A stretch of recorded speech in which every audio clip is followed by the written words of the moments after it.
Hello दोस्तों, मैं हूं अशीम अकरम और आप देख रहे हैं डिजिटल एडजेड चैनल। जी हां दोस्तों, आज हम बात करेंगे 10th क्लास के कुछ इम्पोर्टेंट इस क्वेश्चन के बारे में जो कि साइंस है। और ये आपका 2021 में यानी जो आपका नवंबर दिसंबर में एग्ज़ाम लेने वाले हैं उनमें काफ़ी ये मददगार साबित होगा। यानी कि बोर्ड एग्ज़ाम में भी आपको फाइनल 2022 में जब आप एग्ज़ाम देंगे तो ये काफ़ी आपको मददगार साबित होगा। तो इस वीडियो को हम पहले एक बार बता चुके हैं, जिसमें लगभग हम 30-40 ठो या 50 के आसपास कुछ क्वेश्चन ऐसे डिस्कस किए थे। तो बाकी और सारे कुछ क्वेश्चन हैं तो उन सब क्वेश्चनों को डिस्कस करेंगे।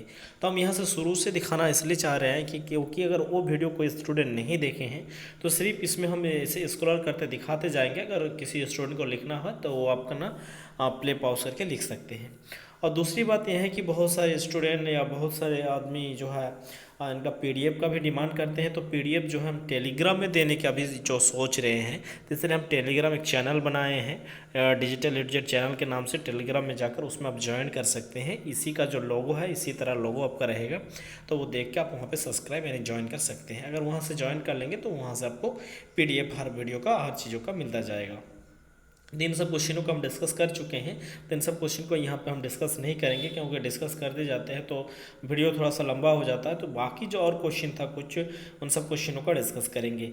और साथ ही साथ कुछ कुछ क्वेश्चनों को जो है थोड़ा थोड़ा हम टिक भी करवाते जाएंगे, क्योंकि बहुत सारे स्टूडेंट ऐसे होते हैं जो अपना ये नहीं कर पाते। और एक चीज़ होता है कि जो स्टूडेंट को ये सब आते हैं, कम से कम वो सब अपना जो है ऑब्जेक्टिव एक दो करके कम से कम आप अपना करते जाइएगा। जैसे 28 का कौन सा होगा, 29 का कौन सा होगा, कम से कम हर स्टूडेंट अगर एक दो करके करेगा तो बाकी जो स्टूडेंट्स होंगे वो कमेंट करके या वहाँ से देख के उसको जो है समझ में आ जाएगा, या काफ़ी उसका सॉल्व हो जाएगा। तो हम उम्मीद करेंगे कि आप लोग कमेंट जरूर करेंगे और वीडियो को थोड़ा सा अपने फ्रेंड सर्किल में ये अपना जो है थोड़ा सा इसको विस्तार करेंगे, यानी आगे बढ़ाते जाएंगे। चलिए यहीं से शुरू करते हैं। शायद हम 44 तक भी पढ़े थे। एक्चुअली हमको पूरा कंप्लीट याद नहीं आ रहा है, फिर भी हम यहीं से पढ़ते हैं। यहाँ पे है कॉपर को ऑक्सीजन के साथ अगर हम अभिक्रिया कराएंगे तो कॉपर ऑक्साइड देगा। तो ये क्या होगा, ऑक्सीकरण होगा या उदासीकरण होगा या विस्थापन होगा या अपघटन होगा, क्या होगा? तो अपघटन मतलब क्या होता है कि एक संग ये होगा और उसमें जो है टूटेगा। विस्थापन में भी अदला बदली होगा, उदासीकरण तो हो नहीं सकता है, तो ये ऑक्सीकरण हो जाएगा। ये इसका राइट आंसर जाएगा। उसके बाद निम्नलिखित में से कौन सा समीकरण संतुलित नहीं है, यानी नहीं का बात यहाँ पे है। यहाँ ये तो एक नंबर संतुलित है। एक बार इसको हम देख लेते हैं। NO2 जो है यहाँ पे एक ही NO2 है, यानी एन एक ही गो है यहाँ पे, लेकिन यहाँ पे N दो गो है। ठीक है, तो यही असंतुलित हमको यहाँ पे देखने को मिल रहा है। बाकी यहाँ से जो है ये संतुलित भी है, ये भी संतुलित है, तो इसका 2 नंबर राइट आंसर जाएगा। उदासीन विलयन का पीएच मान होता है, तो उदासीन विलयन का पीएच मान क्या होते हैं? उदासीन होता है तो 7 होगा, क्योंकि अगर 7 से कम होता है तो अम्लीय होता है, 7 से अधिक होते हैं तो वो आपका क्षारीय में जाते हैं, तो इसलिए 7 उदासीन उसका जाएगा। तो ये आपका हो जाएगा कितना नंबर? ये नंबर।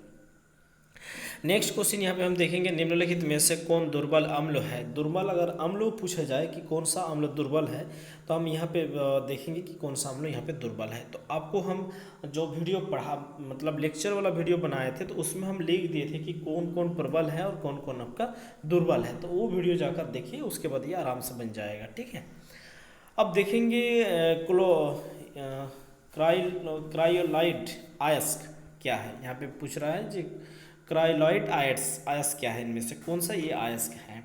पोटेशियम की परमाणु संख्या कितनी होते हैं? तो ये बहुत ही इजी है, अपना लोग से हो जाएगा। फॉर्मिक अम्लों का आईपीएक नाम है। फॉर्मिक अम्ल जो होते हैं, फॉर्मिक अम्ल का अर्थ होता है H और COO। हम अगर H लिखे तो इसको हम लोग बोलते हैं फॉर्मिक अम्ल। तो इसमें कितना को सी है? तो एक गो सी है। तो ये गो सी होता है तो उसको क्या बोलते हैं? ईथ बोलते हैं। तो इथेनोइक अम्ल यहाँ पे कहाँ पे लिखा होगा? देखिए इथेनोइक अम्ल, मीथेन, अच्छा सॉरी, इथेन होता है पहले, उसके नाम मीथेन, उसके बाद होता है इथेन। एक से मीथ, दो से ईथ, तो मीथेन, उसके बाद होता है इथेन, यानी CH4। तो इसको क्या बोलेंगे? मीथेन। यानी एक गो सी होगा तो मीथेन होगा, दो गो होगा तो इथेन होगा। तो इसका मतलब हो रहा है कि ये मिथेनोइक एसिड होगा, यानी अम्ल होगा। तो इसका राइट आंसर ये जाएगा। अब हम देखेंगे इथाइल अल्कोहल। इथाइल अल्कोहल का अनुसूत्र है। इथाइल अल्कोहल मतलब होता है CH, यानी C दो गो होगा, तो यानी C2। तो इसमें तो C एक है, तो इसमें से 2 है, तो यही हो जाएगा अल्कोहल का फार्मूला तो ये नहीं है, ये नहीं है, यही अल्कोहल का है, तो इसका राइट आंसर सी जाएगा। यानी हम लोग जानते हैं C2H5OH अगर होता है तो ये अल्कोहल का।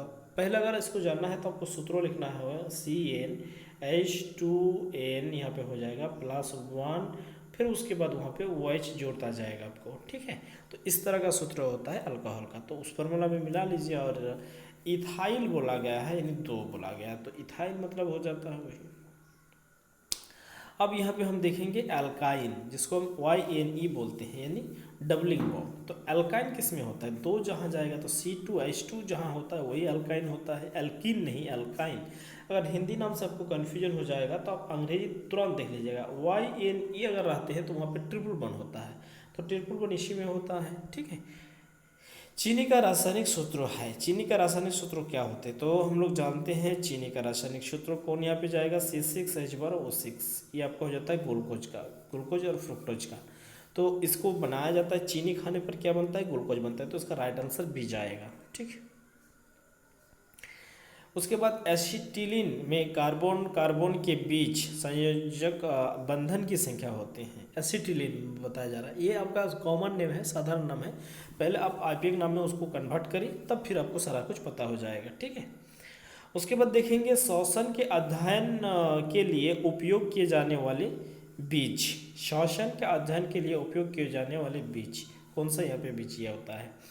मानव व्यक्ति किस प्राणी का एक हिस्सा है, माने कि प्रणाली का, किस प्रणाली का हिस्सा है, पोषण का, शोषण का, या उत्सर्जन का, या परिवहन का। तो उत्सर्जन का ये है, तंत्र है, ठीक है। पोषण का तो आपका आमाशय हो जाएगा, श्वसन के लिए फेफड़ा हो जाएगा, परिवहन के लिए आपको सीरा, धमनी या हार्ट भी बोल सकते हैं, ठीक है। तो ये उत्सर्जन के लिए है। पौधे में एंजाइम निम्नलिखित में से किसके परिवहन के लिए जिम्मेदार है, तो किसके लिए वो जाइलम, जाइलम जो है वो क्या चीज़ करते हैं प्रकाश में, ये पौधों में, ठीक है।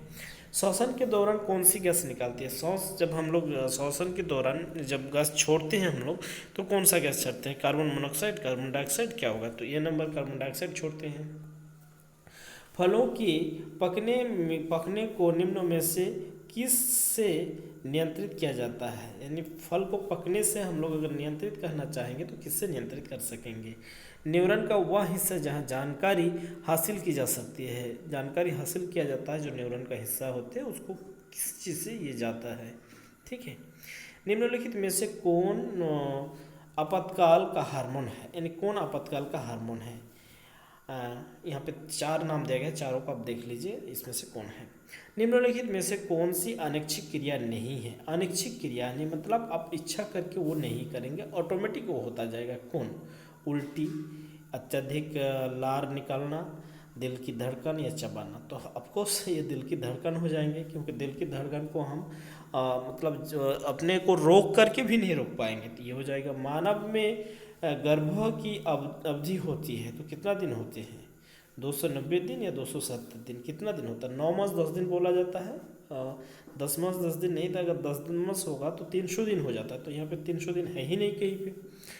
अगर मान के चलिए 10 महीना अगर हम जोड़े तो 30 दिन करके अगर महीना को पकड़ते हैं, 3 से कितना होता है, 300 होता है, तो यहाँ पे 300 नहीं है, तो 9 मास 10 दिन, तो 9 को अगर हम 3 से गुना करेंगे 30 से तो कितना हो जाएगा, 3 9 27 हो जाता है, तो वही 27, और अगर 10 दिन दो जोड़ दिया जाए तो 80, तो यानी ऐसे ये है, लेकिन किताबी भाषा में 270 होता है, ठीक है। गंगा एक्शन प्लान कब शुरू हुआ, कब ये शुरू हुआ था गंगा एक्शन प्लान, ठीक है। मुकुल द्वारा अलैंगिक जनन निम्नलिखित किस में होता है, किस में होता है, मुकुल द्वारा अलैंगिक जो जनन होते हैं वो किस में होता है, इसमें होता है, अमीबा में होता है, या किस में होता है, ठीक है। अलैंगिक, मुकुल द्वारा अलैंगिक जनन तो पाइजोडियम, तो इसमें से कोई किसी में नहीं होता, इस तो अलग हो गया, अमीबा तो अलग चीज़ हो गया, इसमें तो मुकुलन होता नहीं है, तो इनमें से कोई नहीं होगा, ठीक है। निम्नों में से कौन सी बीमारी श्वसन तंत्र से संबंधित है, डायरिया, ये तो पेट से हो जाएगा, टीबी, निमोनिया, या बी और सी दोनों, तो बी और सी दोनों, टीबी भी और निमोनिया भी दोनों आपका श्वसन से ही रिलेटेड है। मनुष्य और अन्य मांसाहारी जीव निम्नलिखित में से किसका पाचन नहीं कर पाते हैं? मनुष्य या अन्य कोई मांसाहारी अगर जीव है तो वो पाचन नहीं कर पाते हैं। प्रोटीन का, सेलुलोज का, वसा का, या इनमें से कोई नहीं, क्या चीज़ होगा? ब्रेन हेमरेज का मुख्य कारण क्या है? ब्रेन हेमरेज का मुख्य कारण क्या है? निम्न में से परजीवी पादप का उदाहरण क्या है? ठीक है।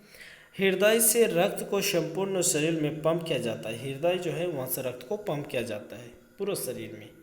ठीक है। हाइड्रा में अलैंगिक जनन की विधि, हाइड्रा जो है उसमें अलैंगिक जनन की विधि होते हैं। जनन जनन संचारित रोग है। जनन के लिए संचारित रोग कौन सा है? कौन सा रोग है जो जनन की प्रक्रिया से ये हो जाते हैं? पुष्प का सबसे बाहरी हिस्सा है बाह्यदल या पुष्पदल या पुंकेसर, इस तरह का बाह्यदल होगा। ठीक है।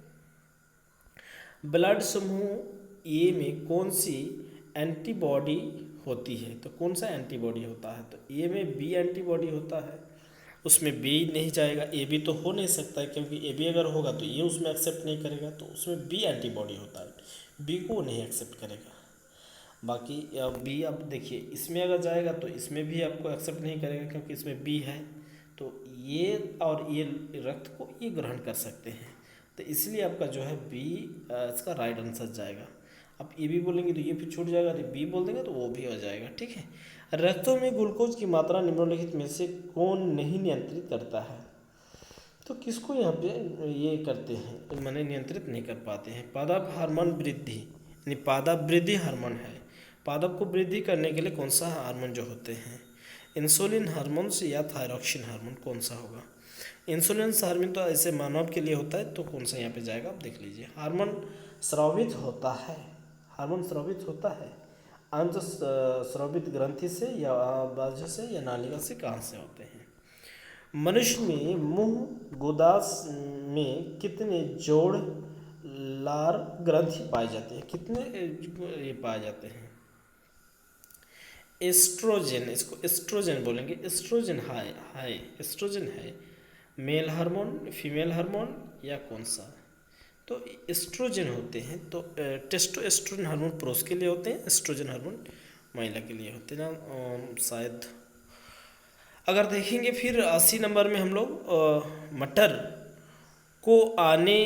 को अपने प्रयोग के लिए किसने चुना? मटर को है उसको प्रयोग के लिए किसने चुना था? तो यहाँ तक था आपका ऑब्जेक्टिव क्वेश्चन। तो इसका मतलब 80 हम ऑब्जेक्टिव क्वेश्चन यहाँ पे डिस्कस किए। 80 का अर्थ हो रहा है कि 2 सेट आपको यहाँ से मिल जाएगा, और हम उम्मीद करते हैं कि अगर नवंबर दिसंबर तक जो एग्ज़ाम लिया जाएगा, अगर एग्ज़ाम लेगा सरकार, तो इसी से काफ़ी है, और इसी के पैटर्न पर आपका जो है क्वेश्चन रहेगा।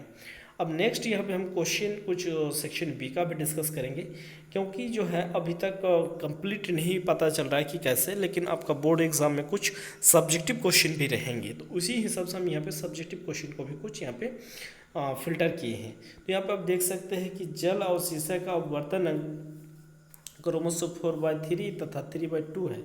तो इनमें से प्रत्येक में प्रकाश की गति ज्ञात करें। तो प्रकाश की गति को आपको ज्ञात करना है। प्रिज्म से होकर प्रकाश के अपवर्तन का किरण आरेख खींचे। उसके बाद जीवाश्म ईंधन क्या है, इसके 2 उदाहरण दें।